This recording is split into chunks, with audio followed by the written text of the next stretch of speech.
إن الحمد لله نحمده ونستعينه ونستغفره ونعوذ بالله من شرور أنفسنا ومن سيئات أعمالنا. من يهده الله فهو المهتد ومن يضلل فلا هادي له. أشهد أن لا إله إلا الله وحده لا شريك له، وأشهد أن محمدًا عبده ورسوله. يا أيها الناس اتقوا ربكم الذي خلقكم من نفس واحدة وخلق منها زوجها وبث منهما رجالا كثيرا ونساء، واتقوا الله الذي تساءلون به والأرحام إن الله كان عليكم رقيبا. لپاش سپاس و ستایشێکی بێهامتا بۆ کردگاری مەزن و داواکردنی درود و ڕەحمەت و سەرگیانی پاکی پێشەوای مرۆڤایەتی محەممەد صلی الله تعالى عليه وسلم. لە مانگی مبارەکی مەولوودە رب العالمین لوصفي بيغمبري خوايا صلى الله عليه وآله وسلم أفرمي وما أرسلناك إلا رحمة للعالمين. توما روانا نكرد وتنها رحمتك وبخشي بوسر جهانيان رحمتك بيغمبري خوايا صلى الله عليه وسلم. آفرتان منالان جانداران تنانات دار ودرخت وشكداراني شقرتوا لەوانە هەموو زیاتر ڕەحمەتی پێغەمبەری خوا صلی الله عليه وسلم کافر و منافقیشی گرتەوە. ئێمە لە زەمانێکە ئەژین لاوەکانمان توند نازانن چۆن مامەڵەکەن لەگەڵ خەڵکی کافر و بێدین و منافق. ناڕەحەتترین چینێک کە لەناو موسڵمانانە مامەڵەیان لەگەڵا بکرێ بریتین لە منافقان. بزانین پێغەمبەری خوا صلی الله عليه وسلم چۆن مامەڵە لەگەڵ منافقەکانە ئەکا. لەناو مەدینەیە چینێک لە چینەکان و پێڕێک لە پێڕەکان بریتین لە منافقەکان. منافقەکان پێغەمبەری خوا صلی الله عليه وسلم ئایا زبر و ڕق لەگەڵیانە مامەڵە ئەکا، توندە لەگەڵیانە، یانە پێغەمبەری خوا صلی الله عليه وسلم زۆر نەرم و حەلیم و حەکیم و پڕ ڕەحمەت لەگەڵیانە. عەبدوڵڵای کوڕی ئوبەی کوڕی سەلول سەرۆکی منافقەکانە. طبعا لە عەرەبا زۆر کەمە ناوێک بە دایکیشی و بە باوکیشی بان کرێ. عەبدوڵڵای کوڕی ئوبەی باوکێتی، سەلول دایکێتی. تەنها ئەمە پێ ئەوترێ عەبدوڵڵای کوڕی باوکی ئوبەی کوڕی دایکی سەلول دایکێتی. ئەم کەسە لەناو مەدینەیە لە دوای ململانێ و جەنگ و هەڵایەکی زۆری ئەوس و خەزرەج قەرار بوو بیکەنە گەورەی خۆیان. دواتر پێغەمبەری خوا صلی الله عليه وسلم نوری مبارەکی چوە ناو مەدینە و تەشریفی چوە ئەوێ و برایەتی دروست کرد. ئیتر ئەم کەسە خۆی بە شکاو ئەزانی لەناو کۆمەڵگا. هەمیشە دژایەتی پێغەمبەری خوای ئەکرد صلی الله عليه وسلم. باسەکانی زەحمەتی ئەو بۆ پێغەمبەری خوا صلی الله عليه وسلم زۆر و زەوەندە. لە یەکێک لە جارەکانە ئوسامەی کوڕی زەید بۆمان ئەگێڕێتەوە، فەرمێ لە خزمەت خۆشەویستا بووم، گوێ درێژێکمان پێ بوو، لە دواوە لە خزمەتیا سەرکەوتو بووم،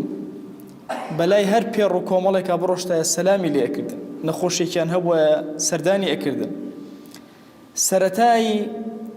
هاوڵانە لە ناو مەدینەیە ئەفەرمێ مەجلیسێک کۆمەڵێ منافق و یەهودی و کۆمەڵە موشریک سەریان کردو بە یەکا لەگەڵ کۆمەڵی هاوڵانیش لێ دانیشتە بوون. خۆشەویستمان گوێ درێژەکەی ڕاگرت و دابەزی سەلامیان لێ بکە. عەبدوڵڵای کوڕی ئوبەی کوڕی سەلول یەکێکە لەوانەی کە لەوێ دانیشتووە. ئەڵێ هەرزوو لوتی خۆی گرت، وتی عەزیەتت داین لە مەجلیسەکەمانە، دوورکە وەرەوە لێمان. ئەگەر کەسێ بێ بۆ لای تۆ گوێ ئەگرێ لەم چیرۆکانت، مەگەڕێ بەسەرمانە و ئازارمان مەدە. عەبدوڵڵای کوڕی ڕەواحا زۆری پێ ناخۆش بوو فەرمووی اغشنا في مجالسنا يا رسول الله صلى الله عليه وسلم فإنا نحب ذلك وەڵامیایەوە لەناو مەجالیسەکانە بگەڕێ بە سەرمانە بەخوا ئەومان پێ خۆشترە تا ئێمە بێن بۆ خزمەتە. دواتر دەمەقاڵە لە نێوانە بەرز بوو خۆشەویستمان ئەویست جەوەکە هادئ کاتەوە عەبدوڵای کوڕی ئوبەیش شەڕەکەی گەرمتر ئەکرد هەتا وەکو یەکێک لە خزمەکانی عەبدوڵڵا هەڵسایە وتی والله لحمار رسول الله صلى الله عليه وسلم أطيب منك قسم بخوا گوێ درێژەکەی پێغەمبەری خوا صلى الله عليه وسلم بۆنی لە تۆ پاکتر و جوانترە. هەر لەم لەحزەوە هەتا دوای غەزوەی بەدر و سەرکەوتنی موسڵمانان جار بەجار نیفاق بەهێزتر ئەو وا تەسەوڕ مەکە حەڕەکەی نیفاق بە سوچێکەوە دابنیشێ ئەهاتن گوێیان ئەگرت لە مەجلیسی پێغەمبەری خوا صلی الله عليه وسلم ئەیان گیانەوە بە کافران. بۆیە رب العالمین خوا لە قورئانە شاهدی ئەدا والله يشهد إن المنافقين لكاذبون درۆزنن دوریان هەڵئەبەست هەتا وەکو وەهای لێهات تانەیاندا لە خێزانی پێغەمبەری خوا صلی الله عليه وسلم مزگەوتی زراریان دروست کرد مزگەوتێکیان دروست کرد بۆ کۆبوونەوەی منافقان خۆشەویستمان مزگەوتەکەی بەسەرا ڕوخاندن زۆریان کرد و زۆریان وت رب العالمين فاصفح عنهم وقل سلام وأعرض عن المشركين پشتیان تێکە لەگەڵیانە نەرم بە زۆر زەحمەتی لەوانە ئەبیسی هێمن بە لەگەڵیانە ئەی پێغەمبەری خوا صلی الله عليه وسلم. عەبدوڵای کوڕی ئوبەی کوڕی سەلول ليخرجن الأعز منها الأذل هاد لەیەکێ لە غەزوەکانە لە غەزوەی ئوحودا 300 کەسی لەگەڵ خۆیان گێڕایەوە. لە غەزوەیەکی ترە وتی ئەگەر گەڕاینەوە ئێمەی عەزیزترین زۆر زەلیلەکانی ناو مەدینە دەرەکەین واتە پێغەمبەری خوا صلی الله عليه وسلم لەگەڵ هاوڵانە لا تنفقوا على من عند رسول الله ئەوەی بە دەوری پێغەمبەرەوەیە لە ناو مەدینە هیچیان پێ مەدەن و هیچیان مەدەنێ هەتاوەکو بڵاوی لێ بکەن و دوورکەونەوە لێمە. زۆر لەم کەلیماتانە زوو ئازاری دڵی پێغەمبەری خوای ئەدا صلی الله عليه وسلم. بەڵام خۆشەویستمان مامەڵەی چۆنە لەگەڵیانە یەکێکیانی نەکوشت عقوبەی یەکێکیانی نەدا سوور ئەیزانی ئەمانە لە ناوە کوفرن کاریش بۆ کافرانەکەن بێدەنگەی لێ ئەکرد سەبری ئەگر بەرامبەریان پێغەمبەری خوا صلی الله عليه وسلم نە لەگەڵ منافقینە لەگەڵ مشرکین و یەهود و ئەهلی کتابیشە هەروە ئەفەرمێ رب العالمین ولتسمعن من الذين أوتوا الكتاب من قبلكم ومن الذين أشركوا أذى كثيرا زور ناراحتي أبينا بدس أوانيك أهل كتاب يهود أوانشك مشرك بلام وإن تصبروا وتتقوا فإن ذلك من عزم الأمور أجر آرام قرنوا بصبر برن تقوى رب العالمين إخوتان هبي إخوتان لقونا ببارزن ئەوە بەشێکە لە کردەوە زۆر گەورەکان کە کەسی بە عەزیمەت ئەتوانە جێبەجێکە ئەو سەبرگرتن و ئارامگرتن. ڕەحمەتی پێغەمبەری خوا صلی الله عليه وسلم بزانین تا چەندێک لەگەڵ ئەم منافقانە ئەڕوە. حوذەیفەی کوڕی یەمان صاحبی سری پێغەمبەری خوا صلی الله عليه وسلم ناوی منافقەکانی یەکێک لەلاو ئەمما خۆشەویست پێی وتبوو ناوێ بیدرکێنی بە هیچ شێوازە با کەس نەزانێ لعل رب العالمين رحميان بيئك لعل توبأك أقرينوا لسرمرق عبد الله كري أبي كري السلول أمهم وعزتي خوشويستي داوى صلى الله عليه وسلم داوى قميصكي لأكا على قميصكي خوتم بدري بابيكي نكفن خوشويست من قميصكي خوي أداتي بوي بكا تكفن للرواياتك حبابي كري كدواتر في غمري خواه صلى الله عليه وسلم ناوي لنا عبد الله أو داوای کرد لە پێغەمبەری خوا کە ئەو عەبایی خۆی باتێ بۆی باوکی پێکەفن کە پێیدا و پێ عەتا کرد. دوای مردنی لەبەرەوەی وەسیەتی کرد کە پێغەمبەری خوا صلی الله عليه وسلم نوێژی لەسەر کە خۆشەویستمان چوو نوێژی لەسەر کرد. ئیمامی عومەر ئەیزانی ئەمە سەرۆکی منافقانە هەوڵی ئەدا پێغەمبەری خوا صلی الله عليه وآله وسلم ڕاگرێ نوێژی لەسەر نەکە. ئەیفەرمووە ئەمە سەرۆکی منافقانە چۆن نوێژی لەسەرەکەی؟ أما پیغمبری خوا صلی الله عليه وسلم فەرمی خوا نەهی لێ نەکردوم اختیاری داومەتی توتی ئەگەر حەفتا جار داوای لێبوردنیان بۆ بکەی خوا لێیان نابورێ من لە حەفتا زیاتر بۆیان ئەکەم بۆ ئەوەی خوا لێیان ببورێ سەری ئەم مامەڵە ناسکەی پێغەمبەری خوا صلی الله عليه وآله وسلم ئەم ڕەحمەتە شیرینەی بۆ کەسی منافق بۆ سەرۆکی منافقەکان بۆ ئەو کەسەی هەموو عمری لە پێناوی کوژانەوەی دینەکەی سەرف کرد ئەمما خۆشەویست بەم مامەڵە نەرمە مامەڵەی لەگەڵا ئەکات بەم شێوازە مامەڵەی لەگەڵا ئەکات ئەبێ پێغەمبەری خوا صلی الله عليه وسلم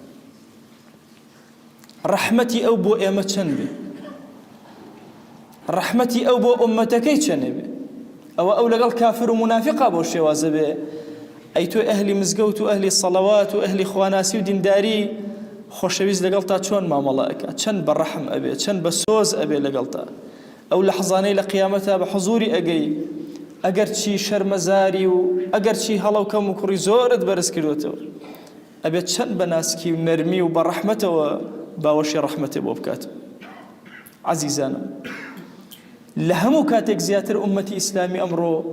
پێویستی بەم ڕەحمەتە هەیە لەگەڵ یەکترا بەکاری بێن پێویستی بەم ڕەحمەتە هەیە لەگەڵ منافق و دووڕوو و کافر و بێدینا بەکاری بێنێ ئێمە ئەمڕۆ خەریکە بەر ئەبینە یەکتر ڕقمان لە یەکتر ئەبێتەوە ئێمەی ئومەت ئێمە ئەهلی مزگەوت ملیۆنێ فێڕقمان تیا دروست ئەی ئەبێ پێغەمبەری خوا صلی الله عليه وآله وسلم لە ناومانە بۆیە چۆن سەیری دڵەکەی ئێمەی بکردایە چۆن ئێمەی هەڵسەنگاندنە لە هەموو کاتەکان زیاتر پێویستمان بەم ڕەحمەت و زیندوکردنەوەی ڕەحمەتی پێغەمبەری خوایە صلی الله عليه وسلم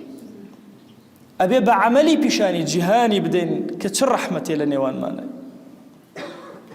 کوا ڕوحەماء بەینەهم کوا ئەشداء عەلى الكفار ئێمە خەریکە شەدیدین لەگەڵ یەکترا نەرم و لاواز لە بەرامبەر کافر و بێدین ئومەتەکەی پێغەمبەری خوا صلی الله عليه وآله وسلم بەتایبەتی چینی لاوان زۆر پێویستیان بە تێگەیشتە لەم مانە قوڵە ڕەحمەتانەی پێغەمبەری خوا صلی الله عليه وسلم نەک بە تۆمەت بە کەسێ بڵێ منافق لە سەد تا هەزار چاوی ڕۆشنە ئەمە منافقە و سەرۆکی منافقانە بەڵام ئەم مامەڵە نەرمەی لەگەڵاک بەڕاستی ئینسان کە سەیری مامەڵەی پێغەمبەر ئەکا صلی الله عليه وسلم لەگەڵ منافقینە تحمل و صبر و ئارامی و گەورەی پێغەمبەری خوای صلی الله عليه وسلم بۆ دەرەکە خوای گیان لێت ئەپاڕێنەوە لێت ئەلاڵێنەوە بە ڕەحمەت و کەڕەمی خۆت ئومەتەکەی خۆشەویست لە میحنەت و ناڕەحەتی و زەحمەتێکی زۆر گەورەیە یا ئیلاهی تۆ خۆت بەهانەمانە وەرە تۆ خۆت بەزەی بەسەرمانە ببارێنە تۆ خۆت کەڕەمی خۆت بەسەرمانە ببارێنە دڵەکانمان یەکخە ماڵەکانمان یەکخە یا ئیلاهی بمان گێڕەوە سەر حکم و سیادەتی جیهان یا ئەکرەم الئەکرەمین خوای گیان داوات لێ ئەکەین بە ڕەحمەت و بەزەی خۆت لە تەواوی گوناهەکانمان ببورە یا ئیلاهی داوات لێ ئەکەین سڵاوی ئێمە بگەینە پێغەمبەری خوا صلی الله عليه وسلم یەک ناومان لە خزمەتیا بێنە یا ئەکرەم الئەکرەمین یا ئیلاهی داوات لێ ئەکەین ئەگەر چی هەڵە و کەم و کوڕیمان زۆر بێ ئەگەر چی خەجاڵەتی بەردەم دیوانی تۆین بەڵام بەخوا یا ئیلاهی دڵمان پڕە لە خۆشەویستی بۆ پێغەمبەری خوا صلی الله عليه وسلم بەخوا ئێمە ئەو عەبدانەین کە سوژدە نابن تەنها بۆ تۆ نەبێ ڕکوع نابن تەنها بۆ تۆ نەبێ دەسی زەلیلی دوعا بەرز ناکەینەوە تەنها بۆ تۆ نەبێ دەیا ئیلاهی ئەم عەبدانەت هاتوونتە ماڵەکەی تۆ لەسەر جەم گوناهەکانیان ببوورە و دوعاکانیان قبوڵکە ادعوا الله وأنتم موقنون بالإجابة الحمد لله رب العالمين والصلاة والسلام على خير خلق الله محمد وعلى آله وأصحابه الكرام وتابعيهم بإحسان إلى يوم الدين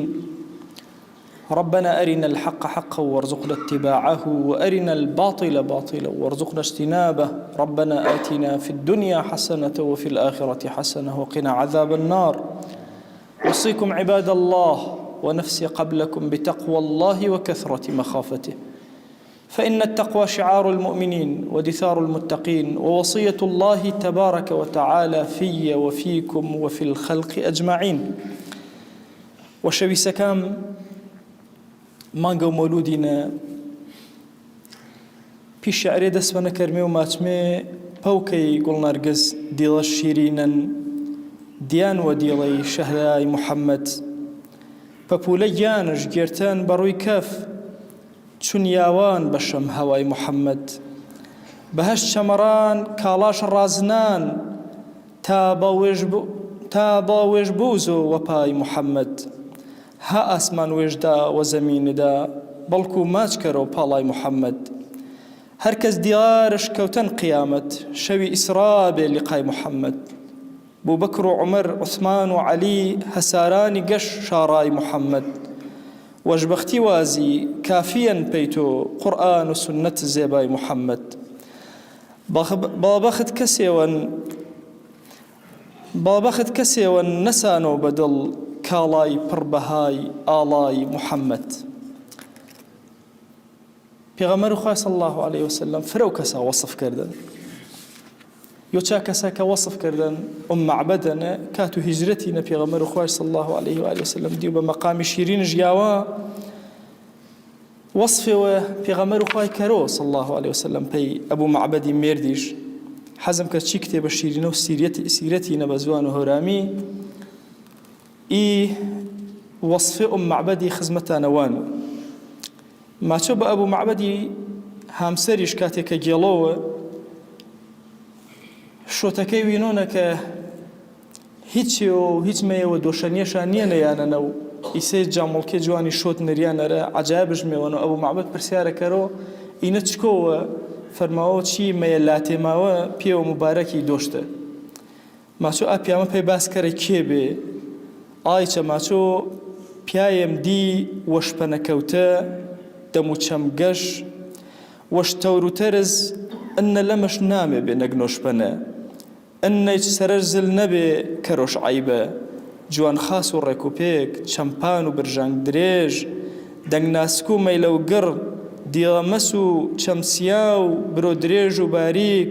ئەبرۆ پەیوەس قژسیا و گەردان بەرز ڕیشی پەڕوپان ئەر بێدەنگ بیە سەنگین و گران ئامێوە زوان گەوهەر وارنێ عین و دڕ و یاقوتە وەش پێکیا بۆوە پیایە زوان شیرین بێ قسە نەرم و دانەدانێ نەفرەواچ و نەمات و مۆت دەنگش جەگر ڕەساتەر بێ دوور و مەکین و نزیک و شیرین چوارشانێ بێ نەکۆتا نەبەرز چەم تێر و تەماشەیش نەبێ خەڵفێ ناسک بێ بین و خەڵفانە چەویێرە ڕەفیقەکەی جوان خاستەر و ماقوڵتەر بێ ڕەفیقیش بێنێ دەورە شادا بێ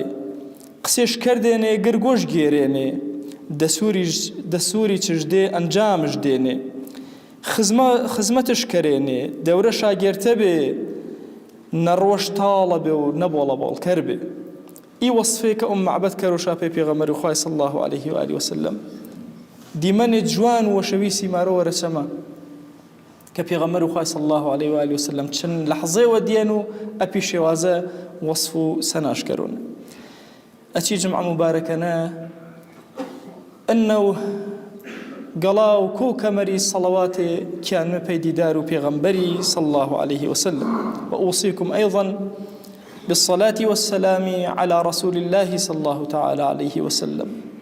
حيث أمرنا الله تبارك وتعالى في محكم تنزيله قائلا إن الله وملائكته يصلون على النبي يا أيها الذين آمنوا صلوا عليه وسلموا تسليما اللهم صل على سيدنا محمد وعلى آل سيدنا محمد وبارك على سيدنا محمد وعلى آل سيدنا محمد كما صليت وباركت على إبراهيم وعلى آل إبراهيم إنك حميد مجيد